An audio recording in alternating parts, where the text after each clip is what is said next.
Stop supporting Asian-owned businesses, is what I would say if I was fucking stupid.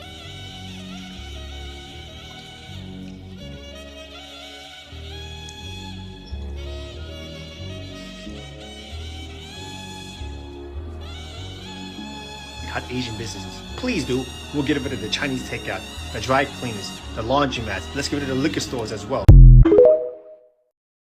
Going to my fucking Asian restaurant, they don't even ask you what you want. They just look at you. They go pen pad. What you want? 10 minutes. That's it. That's all the interaction you get out of them. They real nice when you get to the register. Yeah. You go in the nail shop. What you want? What you want? What you want? What you want? All right, cool. And we try to make excuses for it. Well, they just don't speak English. Oh, they not from America. Fuck that. Yeah. Fuck that. Cause this bitch ass nigga, he barely speak motherfucking English. This nigga speak with a whole lot of motherfucking dip on his goddamn chip. Too much motherfucking dip on his chip. Yeah. Oh, let's see, because it don't stop there. They be talking. An unpopular fucking opinion, and I'm gonna call you out since you motherfuckers don't seem to fucking understand. Every single one of you over there boycotting Asian business and spreading more Asian hate, you fucking black fucking people with your black fatigue, okay? And what your people call niggerism. Yeah, not my words, those are your people words. You people that is living in that black culture mentality, the poor victim mentality, thinking that people still owe you fucking reparation. Yeah, you motherfuckers. I'm the one talking to you motherfuckers. Every single Now, this an Asian woman. Sound just like a white woman. Yeah, I thought it was a white woman. Yeah, it's an Asian woman. Niggerism. Yeah. This is how they think about you. This is what they think of you. And here's the thing. We ain't spread no misinformation about Asians. We ain't said nothing demeaning towards Asians as a whole. All we said is we're gonna take our money and we're gonna go shop with our own people. That's it. Since y'all can't seem to respect us in our own communities. And it's causing this type of pushback. And what she say? They learning from these white people. They learning to play the victim. Spreading more Asian hate. We ain't say nothing hateful about y'all folks. Nothing. I tell y'all what y'all haven't said nothing about one of y'all folks killing one of our babies. Y'all ain't had no remorse for that. Y'all ain't had no empathy for that. Y'all ain't condemned this man's actions once. But then y'all condemning us because we want to spend the money with our own? Ain't that what y'all do? So we want to do what y'all doing. Y'all say that we in a black culture mentality. Black fatigue. Niggerism. And she said it boldly. This me saying this. Yeah. I'm saying this shit. This an Asian woman. Sound just like a fucking cracker. Because that's what they are. We're going to have to be very, very, very intentional and very strategic. Oh, Moab, you must be new here. Shalom, I want to start by giving all praises, honor, and glory unto Yahweh, Bahashem, Yahweh Shai, Bahashem, Bakakodash, and double honors to the apostles and the elders of Great Millstone for teaching us this doctrine and this truth to push out to the hopeful Akim wa Akwa out there in the four corners of the earth. And you know, shalom to the hopeful elect of the 12 tribes of Yasha'Allah, Israel, as well as those Israelite foreigners out there who look like the heathen nations and the other nations, but who are Israelites and know that they're Israelites and fear the name of Yahweh Shemi Yashah, Lord and our Savior, right? You know, hey, I got this video right here, man. I'm making this video basically about talking about how Moab is just proud, right? You know, so I'm going to start with Zephaniah chapter 2 and verse 8. Okay? And it says, I have heard the reproach of Moab. I heard you talking shit. I heard them so-called Chinese talking shit. And the revilings of the children of Ammon and the Japanese, right? That's the so-called Japanese. Moab is the so-called Chinese and possibly the Koreans. And Ammonites are the Japanese, so-called Japanese. Whereby they have reproached my people and magnified themselves against their border. And I'm going to read that in the AMP because I've been going to the AMP lately.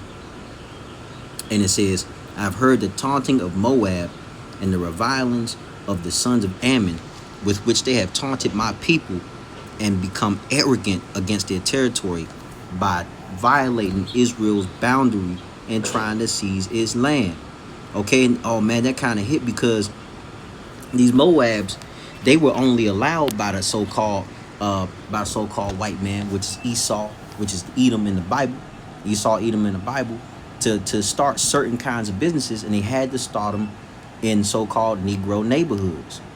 Okay, Israelite neighborhoods, Jake neighborhoods, right? That's why you only see them be having laundromats and carryouts, Chinese carryouts, and because there was a law put in place saying that they were only allowed to get business loans if they were going to open up food establishments. And that's why you see so many Chinese carryouts out there right now, feeding our people some bullshit. Now, I want to go to, I want to get a quick precept. And actually, before I can do that, Esau fed so many of these nations the wine, man. He's had fornication, spiritual fornication, and fed these other nations their Edomite. Because I saw a video, and I made Lord willing put that in this video about, it was some black soldiers, okay, who were in Vietnam, fighting in Vietnam on behalf of the United States, probably drafted, right? Probably drafted, and they were saying that the gooks was calling them nigga. Okay, they said that's a white man's word. That ain't no Vietnamese word. And let me actually go ahead and get Jeremiah chapter 48 and verse 29, and I'm gonna get that in the KJV, and then I'm gonna read it in the AMP, Salakia. Okay, and it says, "We have heard the pride of Moab. He is exceeding proud, his loftiness, his arrogancy, his pride, and the haughtiness of his heart." Right? And I like to read in the AMP as well. In the AMP it says, "We have heard the giddy pride of Moab." That word. "We have heard the giddy pride of Moab, the extremely proud one, his haughtiness, his arrogance, his conceit, and his self-exaltation." Right? And that goes towards Proverbs, Salakia, Isaiah chapter 16 and 6. "You have heard of Moab's pomposity," meaning they are pompous. Pompous is somebody that's proud, super proud. They got a big head. His exceeding pride and conceit, his overflowing arrogance, but his boasting is empty. Okay, let me go straight to that one, because that was actually one of my precepts that I had for this video, right? And it says in the KJV, "We have heard the pride of Moab. He is very proud, even of his hardness, his pride, and his wrath, but his lies shall not be so." Right? His boasting is empty. Okay, he talking shit for no reason, right? Because here it is. The only reason that Moab is even allowed to even have businesses in the United States is because Esau Edom allows you to do so. Esau Edom don't give a fuck about you either. And guess what? You're gonna be our fucking slaves in the kingdom, man. Just like King David said, "Moab is my wash pot." That's in Psalms chapter 60 and verse 8. Now I'm about to get that real quick. It says, Psalm chapter 16 verse 8, "Moab is my wash pot," and a wash pot is something you wash your feet in. Get the crud off my feet. Right, you my servant. "And over Edom will I cast out my shoe." And back during them times, throwing your shoe over a territory, meaning you own it, you claiming ownership over it. "Philistine triumph thou because of me." Okay, he'll give Moab is a servant. That's all Moab is. Moab is meant to serve. That's why they women can do nails real good and pedicures real good and all that other stuff. They're meant to serve. Have you seen how they work? Let me tell you, this is how you know Moab and Ammon, they meant to serve. Just go amongst them. They robots. They're robots. They have no soul, man. Look at them. They don't have nothing going on. They do exactly as they told. That's why if you go to Japan, and personally, I've lived in Japan. When in Japan, you go there, society is very coordinated. Everybody kind of is in order. There's people cleaning up. Everything's so orderly because they are meant to serve. They're very orderly people. That's Ammon we talking about. But even over there in China, where Moab is, and even better yet, Korea. Korea's Moabites. Okay, like you go over there in Korea, it's such a orderly society because they're robots. Koreans don't make no facial expressions. I've actually never seen a Korean smile on some real shit. Like I've never like seen it. Then they all have like a straight face, like they're doll faced and straight faced. And when I say doll faced, I mean they look like a baby, a toy baby in the face. They all look like that. Just that same look. Just they used to be warriors, man. Okay. Now let me go to my next precept. It was funny is I also had Psalm 108 with 9, but that's pretty much saying the same thing. But so we're not gonna worry about that one. But the reason why we in this situation is because what? Lamentations chapter 5 and verse 2. I'm gonna read it in the KJV. Our inheritance is turned to strangers, our houses to aliens. Okay?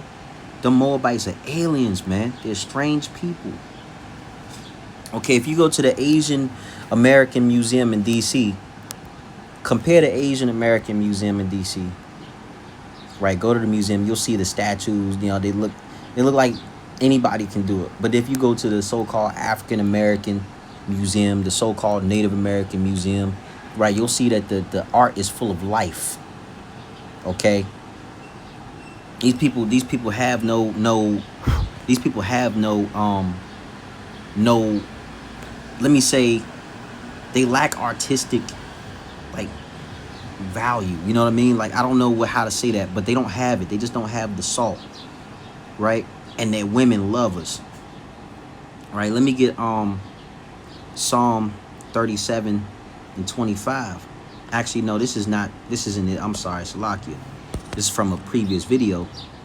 You know, it says I was young, now I'm old. I've never seen. Yeah, we can close that one. But that was from a previous video. Let me go to Baruch chapter 3 and verse 8. Right? And because this is why, and see, this is part of the reason why they be up in our neighborhoods. They sell us we go to them for everything we need and everything that we want.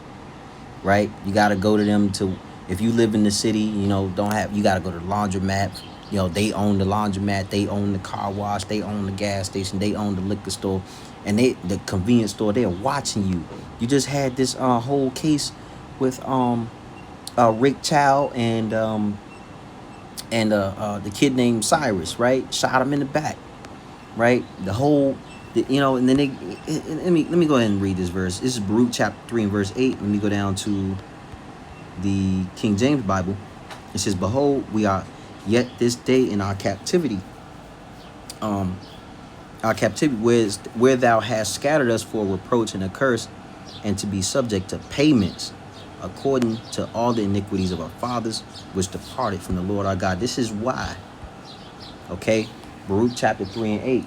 This is why we are in the situation that we in, and we have to go to them for everything. Okay, right? And this is actually the verse where I was talking about how Esau, Edom, committed the fornication with the other nations. Okay, it says this is the book of Revelation, chapter 17 and verse 2. With whom the kings of the earth, right? That includes Moab, so-called Chinese, right? That includes Ammon, right? Have committed fornication. You know, for spiritual fornication, financial fornication with you know, we got all type of trade deals and stuff. They coming over here for education and jobs. You know, there's brothers that work for these Moabites, okay? And the inhabitants of the earth have been made drunk with the wine of her fornication, right? And that goes back to also when I was referencing that video of that black soldier in Vietnam, so-called black soldier, was talking about how Moab over them calling them niggas. He said that ain't no Vietnamese word. All right? Right? Because all the nations have been made drunk, as according to what? Revelation chapter 18 and 3. All the nations have drunk the wine of the passion of her immortality. The kings of the earth were immoral with her, and the merchants of the earth have grown wealthy from the extravagance of her luxury, man. Okay? As simple as that. You know, the nations have drunk the passion of her being Babylon the Great, immoral, the whore, right? They're immoral with the whore of Babylon. Babylon the Great, which is also known as these great United States of America, right? These great United, not so United States of these here, these here United States of America. Okay? You know? And that's why they proud as hell right now. Because they think they just like Esau. They really think they love Esau. Don't nobody worship Esau. Well, nobody worship Esau more than Keisha. But don't nobody worship Esau as hard as Moab do and Ammon do. If you white, everything is all right. Esau be going over there, taking your women, laying seed in your women, right? And they don't even do nothing about it. Okay? Now, with that being said, I got I got a couple of clips that I'm going to put towards the end of the video. And I want to say that, you know, I hope you are all edified, you know, and say, Tawadi, how about Shema Shah? Forgive me the spirit to do this lesson, man. And stand by. I got a couple of clips to put at the end of the video. I want to say, Shalom. How about Shema Shah? Brakadam. Bashim Kakadash. It's illegal, they say. It's against regulation. They come down hard. We have to. Yeah. All right. If you don't take it off before you come in the theater, you don't get in theater. You know, this is the way they do this thing. Right on. They said the afro was legal. Am I right or wrong? That's right. That's what they said. It was legal. We can sport an afro. All right. This man, there's a lot of brothers here. This man here has got an afro. This is an afro right here. Or somewhat of an afro. It's not big, no. But they want us to wear skin head. What they call it? High and tight. High and tight. It's not my culture. Am I right or wrong? They come over here. They get, all right, a Vietnamese girl. She called me a nigger. A nigga, a Vietnamese girl. I know it's not part of their language. Can't nobody tell me that's part of their language. But I'm going to go over here. The beast, you know that. See, we go over here. We fight. Okay, we fight to defend the water we drink, the land we grow our food on, and our way of culture. We also fight to protect Rockefeller's foundations. We fight to protect J.P. Kennedy's foundation. All these different kind of foundations that the black man can't partake of, you understand? And then we go back. We're continuously harassed. It's not necessary. This ain't what we heard. This is what we know. See, we've seen it from the bird's eye point of view. We are the people here now, see. We see it now. This ain't what we heard, you know. I know y'all haven't been out in the Ville. Now, just like you said, these Oriental people don't know where the word nigga came from or nothing. They have to learn how to speak it. You go out there in that Ville. The first time I come over here, I goes out in the Ville. I falls into one of these places, and I'm thrown out because I'm black, you know? Because I'm black. They don't like us. They say, we start trouble. Now, who done put this stuff in their mind? You know what I mean? The beasts came over here and brainwashed these people. We get out here and try to do our thing, and they wants to downrate us. Right on. Because we're black. Because the beasts came over here and told them that we ain't nothing but trouble. Right. Because we got a strong rapper and they scared we're going to take the women away. Right. You know what I mean? Well, wait a minute. Let me tell you something about down south. Let's say down high in July this year right here. When the so-called the beast, this is what we call them because they act savage. I love when the black community says, let's boycott Asian businesses. Please do. We'll get rid of the Chinese takeout, the dry cleaners, the laundromats. Let's get rid of the liquor stores as well. Get rid of the Jordans you guys wear. Well, let's just increase the Asian hate then. How would you feel about that? Since your video is daring and actually playing in our motherfucking face, how about we just say fuck all that and we just increase the Asian hate? How would you feel then? See, I love when Asians say this shit because it lets me know, an educated mind, that you're not even proficient with your own history, especially if you're Chinese. Y'all came over here 1850. And though you didn't endure chattel slavery, these white folks fucked you over just like we got fucked over. They would kidnap your women and use them for sex. They mistreated you. You weren't chattel slavery, you were indentured service. Matter of fact, you were Oriental. Imagine that hideous fucking word. Right? They treated y'all fucked up just like they treated us fucked up. But yet, you still appropriated and assimilated to whiteness. It makes sense. I read the history books. I got an A in it. It makes sense. Stockholm Syndrome saves your life. When you adopt the mindset of the oppressor, it's your brain convincing you that if you do these things, you would be safe. But they pushed you off into the South, especially Mississippi, still mistreating you. You didn't become nationalized citizens until what, 1943? I think. And then you benefited from the Civil Rights Act. And then at the